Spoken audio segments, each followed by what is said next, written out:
Tonight on CTV News at 6. It's impacting a lot of people. We're not aware of anyone in the community who's been sick, but this is a precaution to say that at this time we don't have enough information to say, yes, this water is safe to drink. What is public health saying about Greater Sudbury's drinking water supply? Sault residents are told to avoid the area. We were unable, based on the conditions, to make a safe entry into the building. Crews battle a blaze near the city's downtown. And two different scenarios. We have to be prepared for what might happen. Let's hope it never does, but if and when it does, we're ready for it. Ontario Hazmat teams are in North Bay to put their skills to the test. CTV News at 6 with Tony Ryma and Rick Wyman with weather. Good evening. Thanks for being with us on this Thursday, May 7th. Almost 90,000 residents across Sudbury are affected by the boil water advisory issued by Public Health yesterday evening. Today, we are learning more about the adverse water samples, who's affected, and how the water can and can't be used. CTV's Lindsay Alick tells us more. Here is the full list of communities that are affected, including Sudbury, New Sudbury, both sides of O'Neill Drive West, the area between Maley Drive and O'Neill Drive West, and the area of Garson northwest of Falconbridge Road. Meantime, here is a list of the communities that are not affected. Sudbury and District's public health officials say they want to emphasize that the boil water advisory is precautionary and they do not anticipate health impacts in the community. Reported to us included positive total coliforms. That's a big group of different bacteria. It's a category of bacteria. It's not a specific bacteria. And generally, those coliforms are harmless. They don't impact our health. But what they indicate is that there's some issue that we need to understand. And when they're present in the water, it means that we need to do further testing to make sure that the water is indeed safe to drink. Groot says 2 tests need to be done. The first has been completed, and once they receive the results, testing can be done again, meaning the advisory will be in place until at least tomorrow. But it could be longer. We're not aware of anyone in the community who's been sick, but this is a precaution to say that at this time we don't have enough information to say, yes, this water is safe to drink. Groot says the water is safe for washing, bathing, and dishes, but should be boiled for making infant formula, food preparation, brushing teeth, hand washing, and of course, drinking water. You need to boil and then cool the water, rolling boil for a minute. Or to obtain water from a different source, either bottled water, purchased water, or water from communities that have not been impacted or private wells. For those looking for water, city officials say the residential water filling station here on Bay Street is available, but that everyone must bring their own containers. Lindsay Alick, CTV News, Whitefish. Meanwhile, the boil water advisory has impacted restaurants, the hospital, schools, and service organizations in the city. While some have closed, others are open with limited services available. Details from CTV's Alana Everson. The Samaritan Centre is serving meals from the Blue Door Soup Kitchen and the Elgin Street Mission from its pickup window. The temporary measure as it deals with a boil water advisory and safety surrounding the water supply. Very cautiously, we are dealing with the boil water.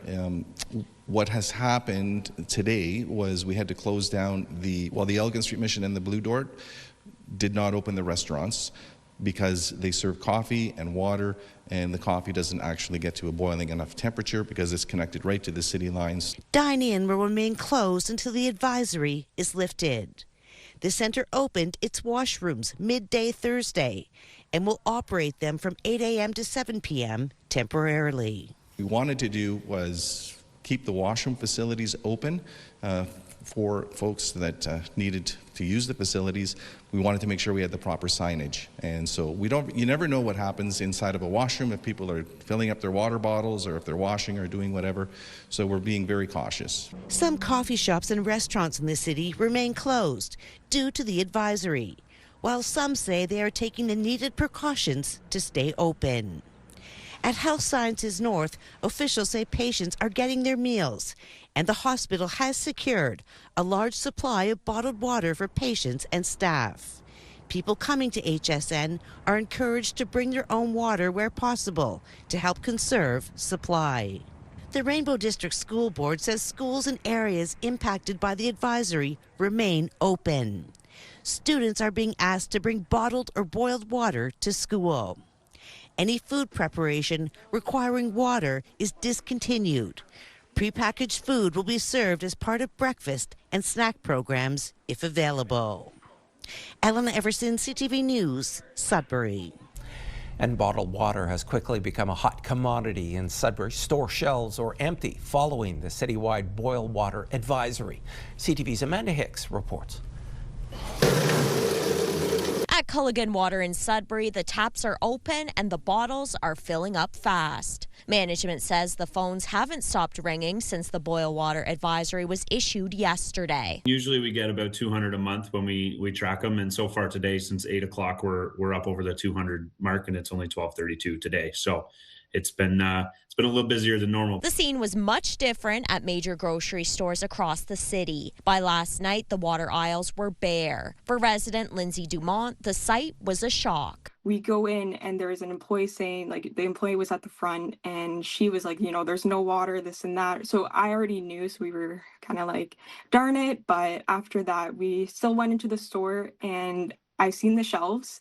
And I was absolutely mind blown. While Culligan assures customers they have enough supply to weather the rush, Dumont says retailers need to do more to prevent panic buying. I feel personally the store should put a limit and people should know, leave water for other people. There's seniors, there's, families with kids, toddlers, and that's honestly a lot of them. They go for a quicker option. Dumont believes it's a time for the community to look out for one another as residents wait for the all clear from the city. Amanda Hicks, CTV News, Sudbury. Heavy snow caused major damage to a piece of northern tourism history. The owners of Kasagami Lake Lodge are picking up the pieces after a devastating roof collapse. Management say the damage was discovered by the MNR during a recent helicopter patrol. Staff realized the entire main building was destroyed by this year's record snowfall. The remote outpost north of Cochrane has been a staple for anglers for decades, seeing 400 guests each season. Officials say it will now be closed for the next 2 seasons to allow for a rebuild. We take preventative measures every season to put up roof supports and, really try to prevent any sort of damage. We've never had an issue, and that building's been there since 1983, I believe it was built, and this year, just with the unusual amount of snow, caused the building to collapse even with the supports in place. So, very unfortunate, but we're excited to build a new facility. Obviously disappointed that we had to cancel our season because of this, but looking forward to building something new and coming back stronger than ever.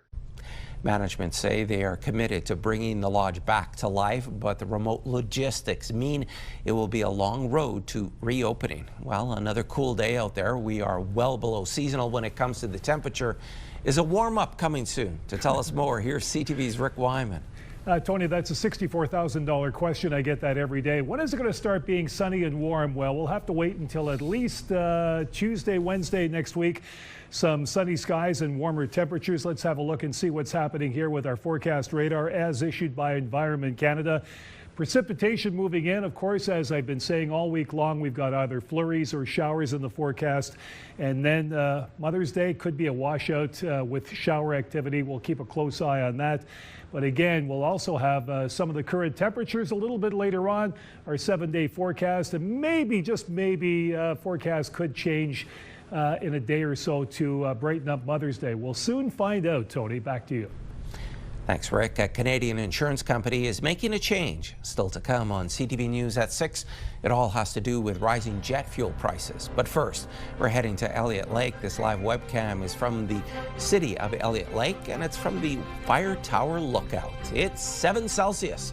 We are back after this commercial break.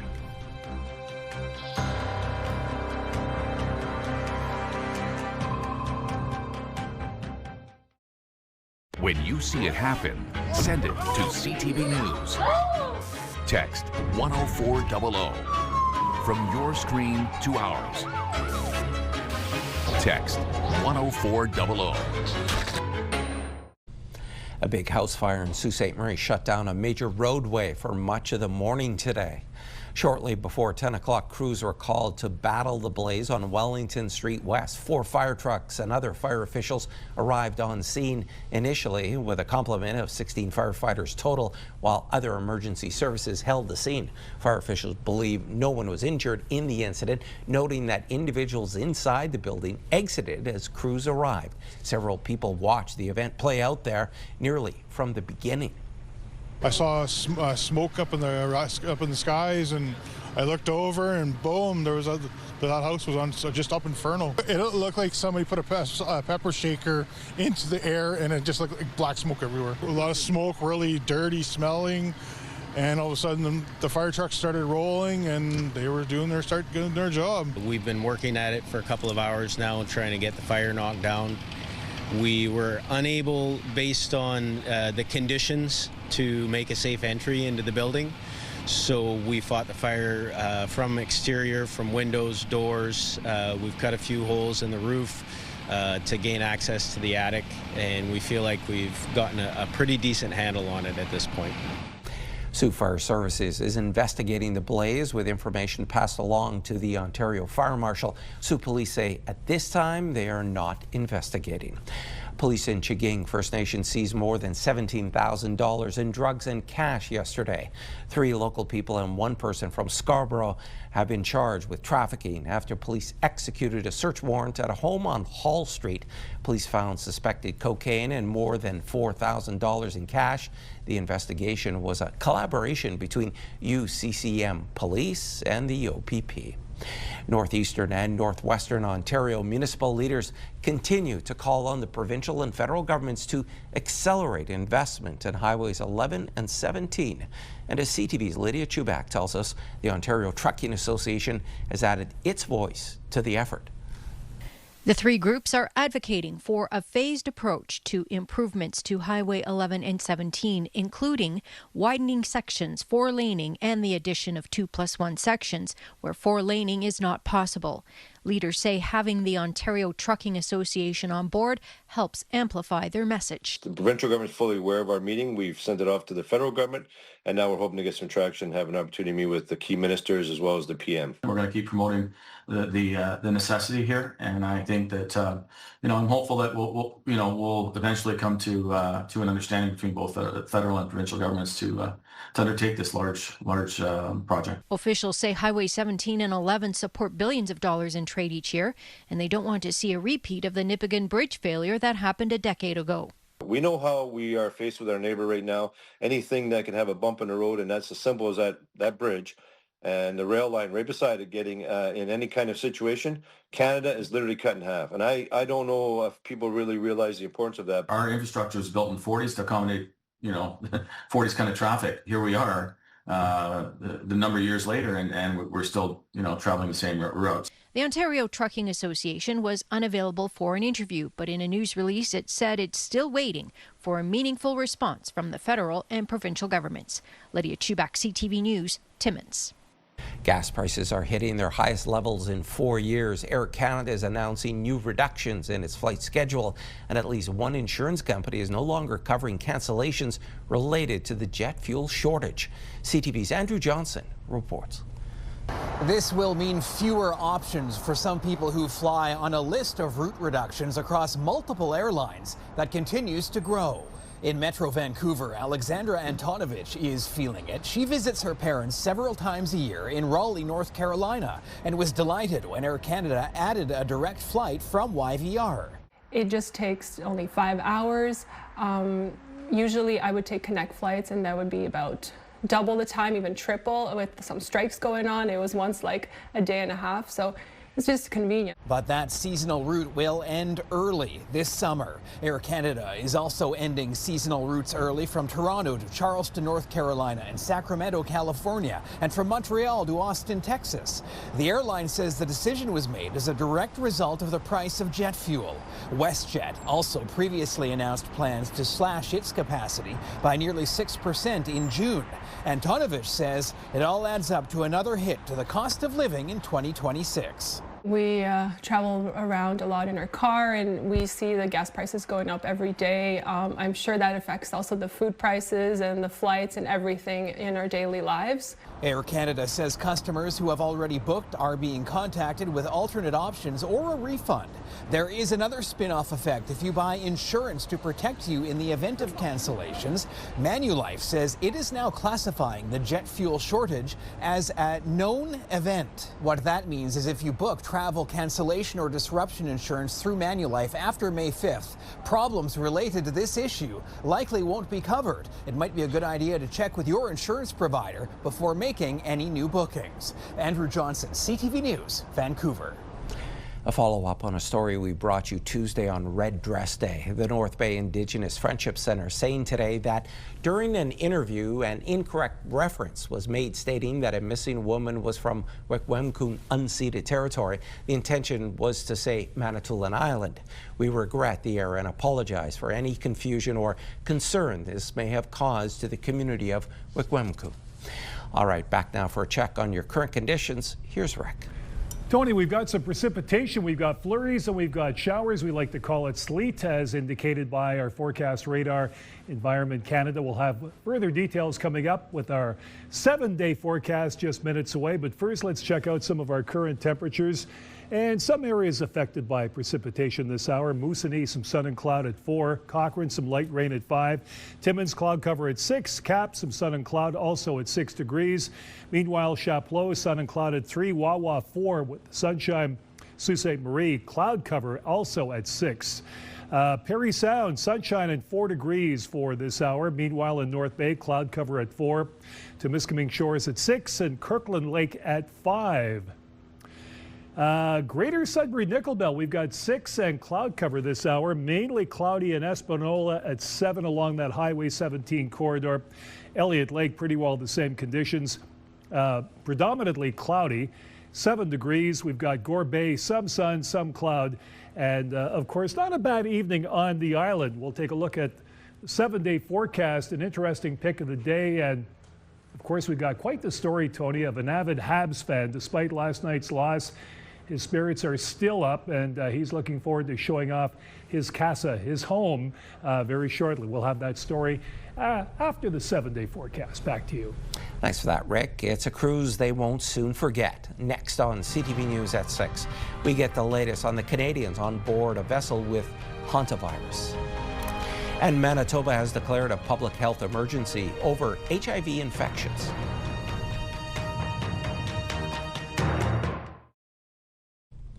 British Columbia Premier David Eby just held a news conference a short time ago saying the school in Tumbler Ridge will be torn down. The school was the site of a mass shooting earlier this year. Students have been learning out of portables on the school grounds. Today, Eby says a new school will be built. Details are still emerging, and you can learn more about this breaking news story on our website at ctvnewsnorthernontario.ca.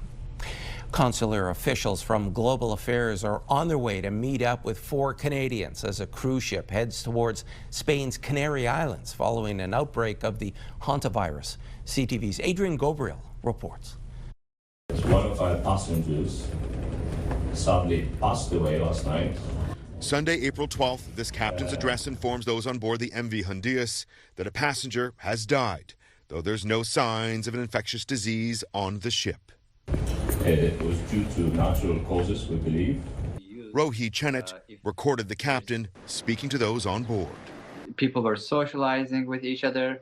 We had our meals, breakfast, lunch, and dinner all together in the dining room, sitting side by side. 3 people have died since the ship set sail from Argentina a month ago. 8 others are suspected to have contracted the virus.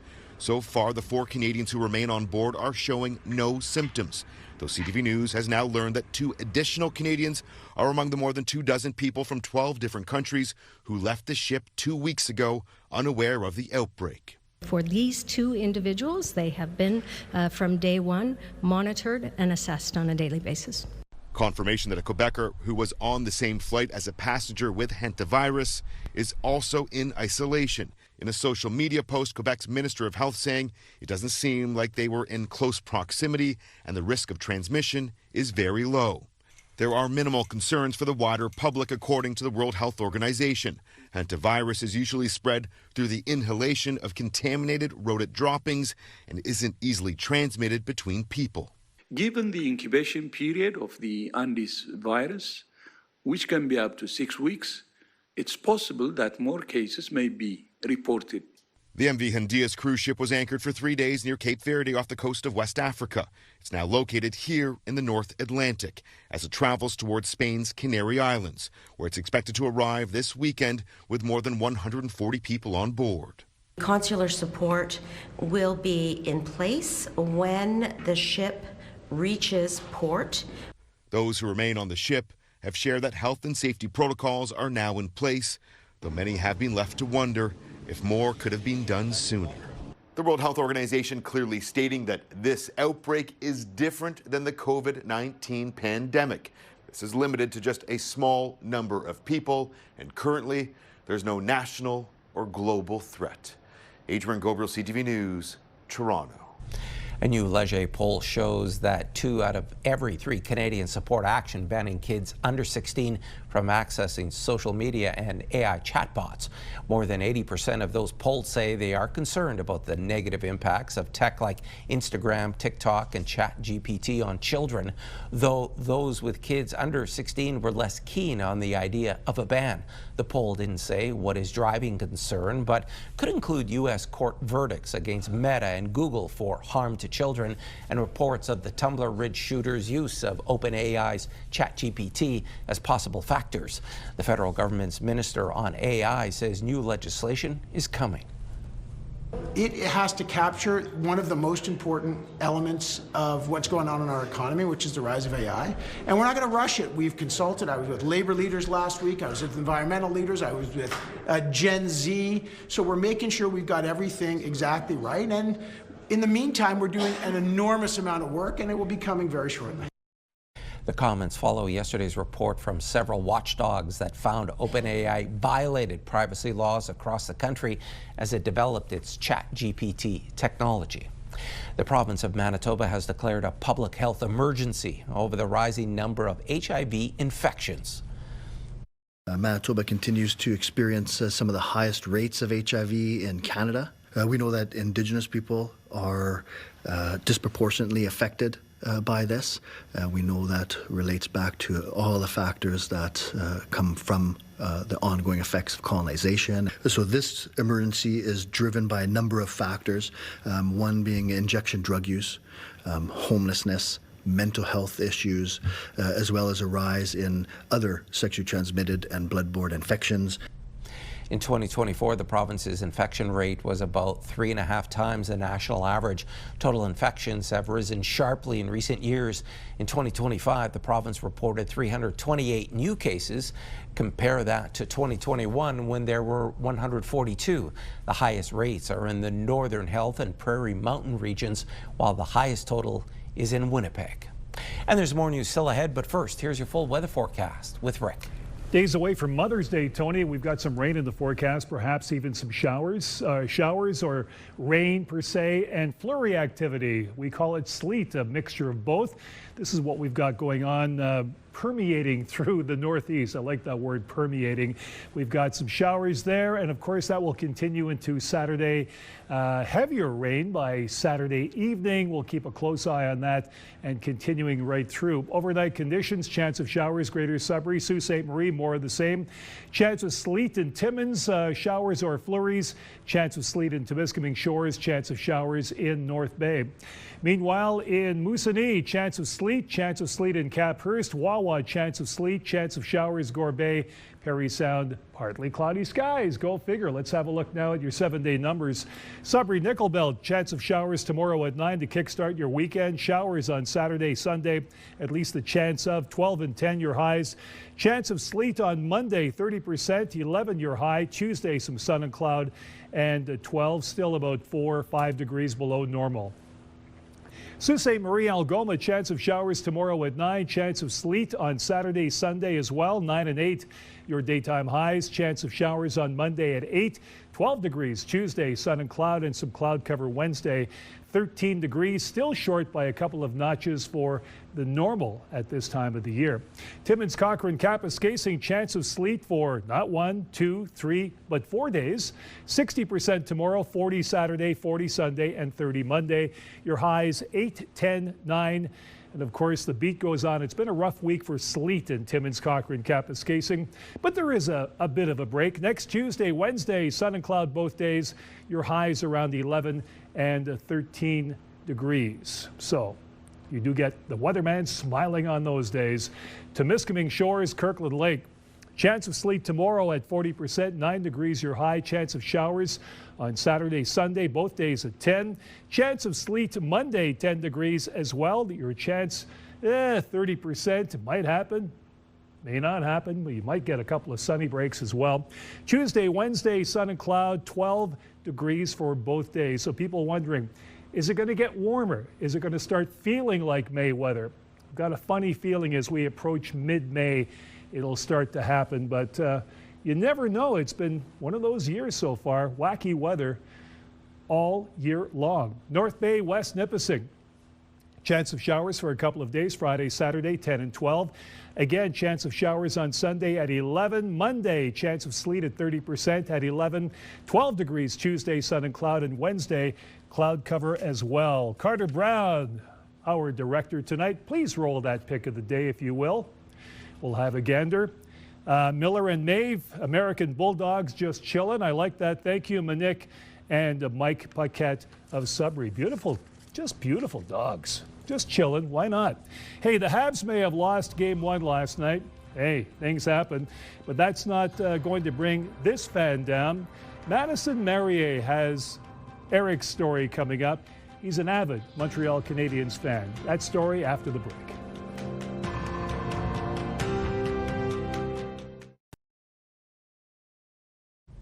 Welcome back, everyone. You're watching CTV News at 6. I'm Tony Ryma. Given the disruptive events we've reported on lately, like flooding and a boil water advisory, being prepared has never been more important. It's timely that this is Emergency Preparedness Week. CTV's Angela Gemmell has more.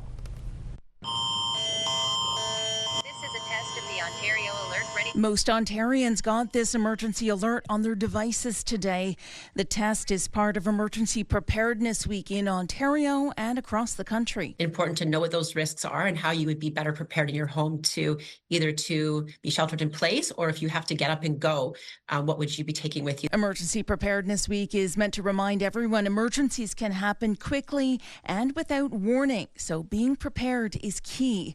Dunlop says everyone should know risks, make a plan, and build an emergency kit. The messaging seems timely for some Ontarians, given several communities still remain under states of emergencies due to flooding. People who experience an emergency do start to realize it can happen, and so getting better prepared, unfortunately, and that's why sharing this messaging as broadly as we can is beneficial, because it hopefully will have people start thinking about it and then taking those steps. So I think it just better prepares you moving forward when you've been through a situation. But I also want people to just be prepared and maybe learn from others and say, hey, I don't need that to happen to me. What can I do? Both experts say this week is the perfect time to create an emergency kit with enough supplies to last about 3 days. Those should include non-perishable food, flashlights and batteries, a first aid kit, bottled water, copies of important documents, and anything specific to your household. Additional medications, ensuring that you have water in your home. Living through the ice storm last year in my area, I was without power for 9 days. And little things like just having a bit of cash, because when the hydro's out everywhere and you need to get gas for your vehicle, you have to rely on cash. The theme for Emergency Preparedness Week is Prepare Together. And the experts agree it's about being proactive, taking the necessary steps for when an emergency happens and not if one will happen. Angela Gemmell, CTV News, Sudbury. All 6 of the provincial Hazmat response teams were in North Bay this week to put their emergency response skills to the test. CTV's Eric Tashner was there. Firefighters suit up in their hazmat gear and tend to injured airline passengers. exposed to a chemical leak mid-flight. It's one of 2 mock scenarios Hazmat crews are tackling. We have to be prepared for what might happen. Let's hope it never does, but if and when it does, we're ready for it. There's objectives and skills. They're going to decide on the takeaways, on what they want to learn. North Bay Fire and Emergency Services has a suppression team of 72 and has been a part of the provincial response team since its inception following the 9/11 attacks. There have been local hazmat incidents since then. The great formaldehyde spill of 2012, it was out on Highway 63. We ended up having to evacuate all the residents of Silver Lady Lane for approximately a week.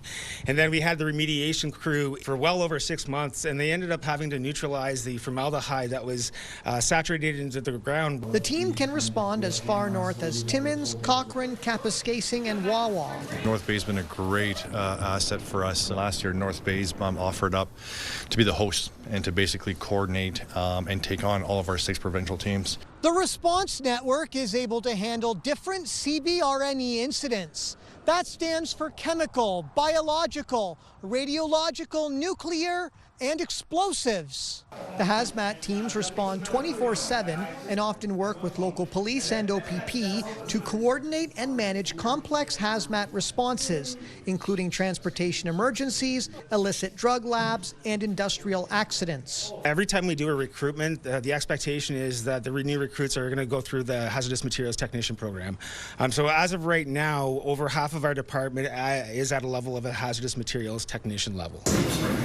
There was a hope that one day the North Bay Fire Department would be able to expand its operations into a full CBRNE team. Eric Tashner, CTV News, North Bay.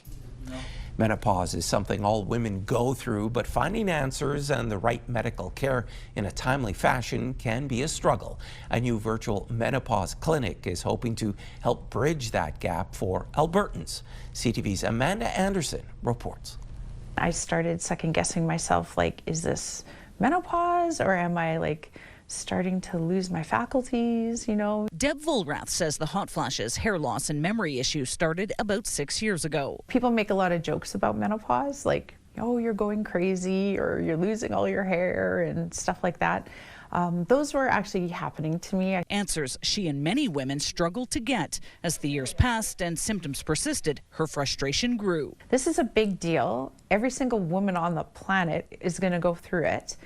And it seems like this big black box that no one talks about. There's over 34 validated symptoms of menopause. Dr. Nesha Yüksel says on average, women go through perimenopause and menopause for 7 to 8 years, sometimes longer. How it impacts each woman can vary. It depends on how much they're affected by those hormone fluctuations.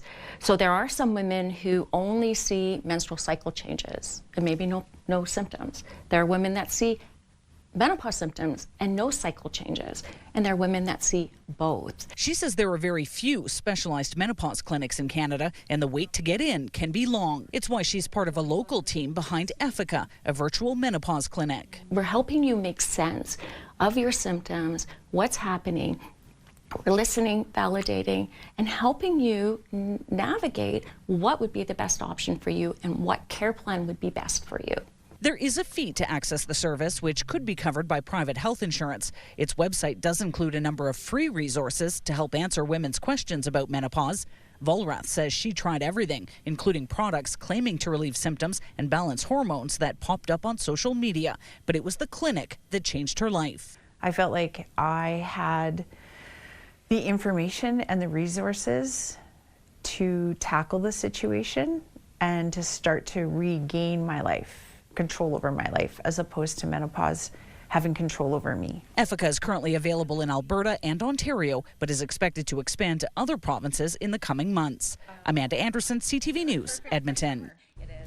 Well, the Montreal Canadiens didn't get the result they wanted last night. Still ahead on CTV News at 6. The Canadiens might have lost Game 1 of their series against Buffalo, but we'll introduce you to a Habs superfan from Greater Sudbury.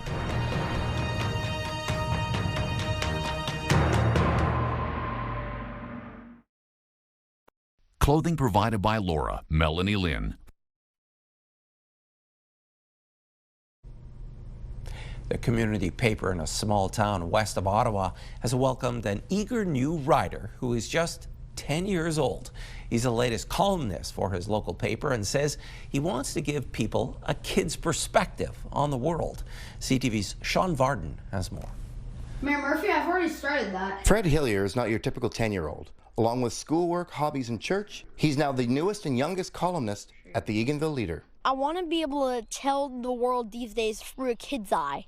His bi-weekly column, Inside Fred's World, offers his hometown of Eganville a unique take from a kid's perspective. Pretty exciting. It's not something that you see every day, a kid getting to write for a paper. A good one. He can write about whatever interests him, and although it can be a lot of work, he hopes his young views will make people think. I kind of like make a list on Google Docs on my Chromebook, and then when I'm done with that list, the next day I write the column. Like this one, I had to make it like 530 words or something. It was kind of a little overwhelming. The Eganville Leader has been part of the Ottawa Valley for more than 120 years. When it was put up for sale in 2024, there were fears it would not survive.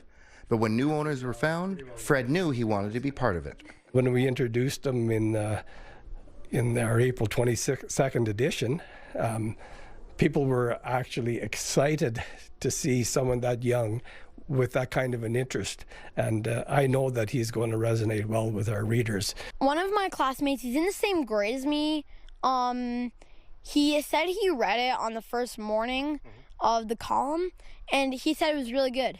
Fred's next column is about his family's piano, which has been passed down for 5 generations. Also on his list, interviewing the mayor, the fire chief, and letting people know what a special place they call home. I hope he sticks with it and that we're looking at a couple of years. I think he's got lots of stories to tell. And while he's currently the youngest, the Eganville Leader actually had a columnist who made it into the world record books for being the oldest news columnist in the world. 96-year-old Al Donahue just stepped away from his role. But from the oldest to the youngest, the Eganville Leader is a paper that brings generations together. Ever since 1902, the Eganville Leader has been making its people happy or sad or somewhere in between. It feels really important to a kid like me from Eganville. Sean Varden, CTV News. What a great story. As the weather gets warmer, Timmins police are reminding the public about off-road vehicle use. Drivers must be 16 years of age or older with a valid driver's license and valid Ontario Federation of ATV trail permit. These types of vehicles are not permitted on city roads between 10 p.m. and 7 a.m. and are only allowed on designated routes when the OF ATV trails are open. In Northeastern Ontario, the only trails open so far are between North Bay and Mattawa. The trails around Timmins remain closed. A Greater Sudbury resident is looking forward to the rest of the Montreal Canadiens games in round 2 of the NHL playoffs. CTV's Madison Merrier spoke to Garson's superfan. Eric Lafreniere has been a fan of the Habs since childhood. My grandfather on my mom's side was a big Montreal Canadiens fan, and one day he decided to take the train with his friends, and they went to Montreal at the Montreal Forum, and unfortunately at the age of 52 he had a heart attack as he was handing in his ticket at the game, and he passed away right there in the Montreal Forum. The loss of his grandfather further ignited his family's love for the team, even memorializing his grandfather on a brick outside the arena. I contacted them when I got to Montreal, and they presented me with a nice frame with the game sheet of the game my grandfather missed, because he was handing in his ticket when he's passed away, so he missed a game. So they gave me the game sheet, the official game sheet, framed with a memory of Joe LaPrairie at the bottom of the game sheet, and a nice handwritten letter. The team has been a part of his family his whole life, which is why he dedicated his garage to the Habs, much to his wife's chagrin. I had to ask her politely if she can not park in the garage, because this is where we watch our games. It was a hard sell. However, part of the agreement is that I have to go out and make sure her car is warm for her in the winter and take the snow off. But Lafreniere said she is happy she no longer has to hear them watch the game, as he and his son get a little rowdy, and during the playoffs, it hits a new level. I've had a lot of people here last Friday. It was a packed house. It was standing room only in here, and my friends, I had friends and family in here watching the game. It was incredible. I even had a neighbor in the back call me out and say they could hear us cheering from inside my garage. The Habs losing their first game didn't get Lafreniere down. He's even bringing his interior decorating outside to change his exterior lights to shine Habs colors during the games. Madison Merrier, CTV News, Sudbury.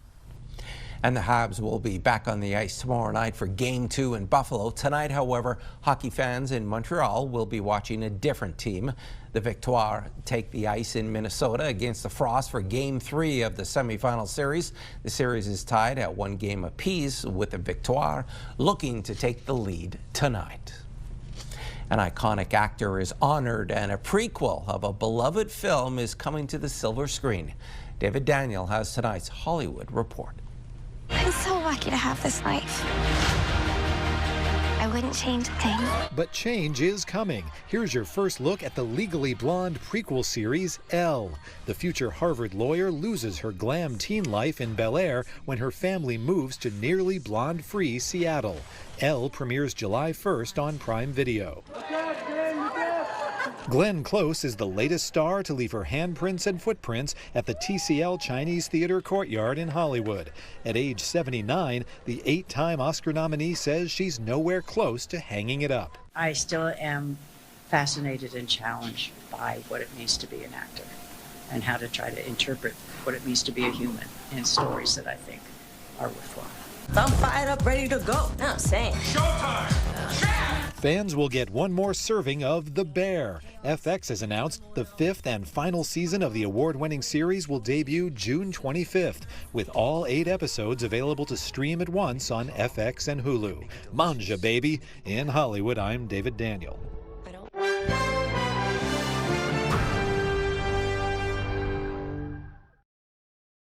U.S. liquor exports saw a significant drop in distilled exports to Canada from the U.S. Canadians simply aren't buying American.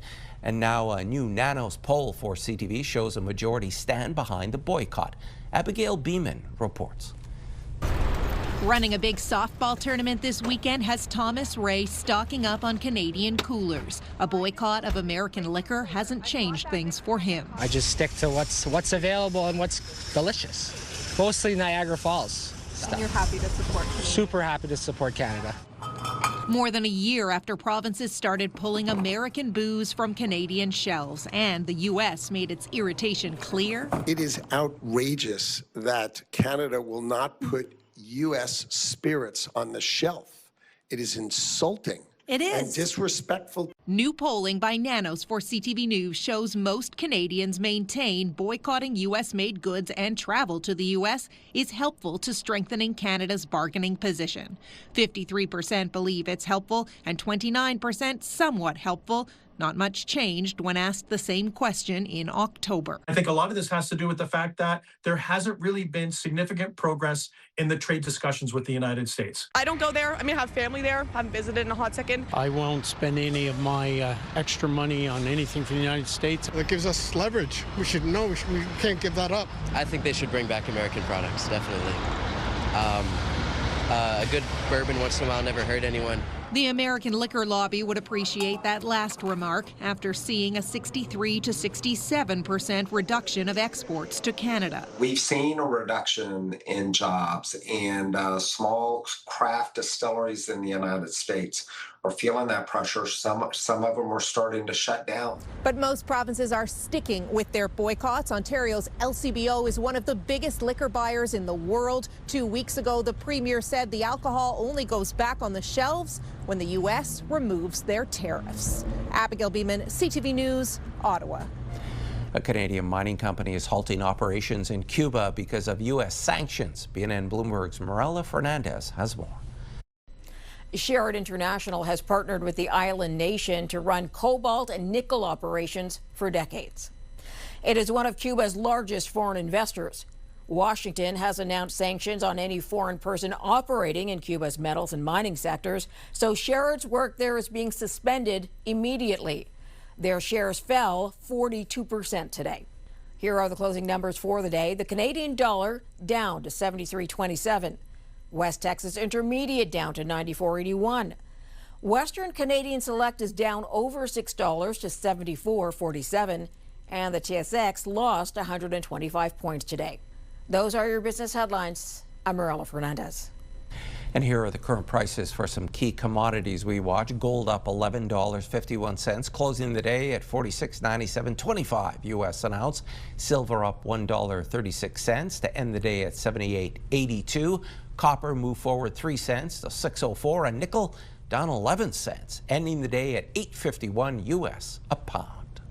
And Rick is back now for one last look at your Friday weather. Could be a wet start to the weekend, Tony, and it could continue into Saturday and Sunday as well. Chance of showers, Greater Sudbury at 9. Chance of sleet, showers or flurries. 8 degrees in Timmins. Sault Ste. Marie, chance of showers at 40% as well. Daytime high around 9. Meanwhile, North Bay, 10 degrees, chance of showers at 40%. Parry Sound, 11, 30% chance of showers. And sleet is back in Temiskaming Shores, 9 degrees, showers or flurries. And again, creeping our way to Mother's Day, Tony. Looks like a wet one this coming Sunday, but the sun will shine by at least Tuesday. But that's next week. Back to you. Thanks for that, Rick. And finally this hour, it was a magical 24 hours for a group of well-deserving northern youth. Kids from across Sudbury, Manitoulin Island and Chapleau joined the Dreams Take Flight Toronto crew for a whirlwind trip to Disney World. This volunteer-led mission gives children facing adversity a day of pure joy. And our very own Ian Campbell tagged along for the journey. Looks like it was an unforgettable time. And folks, thanks for watching. See 6. I'm Tony Ryma. Ian Campbell is back at 11:30. Good night.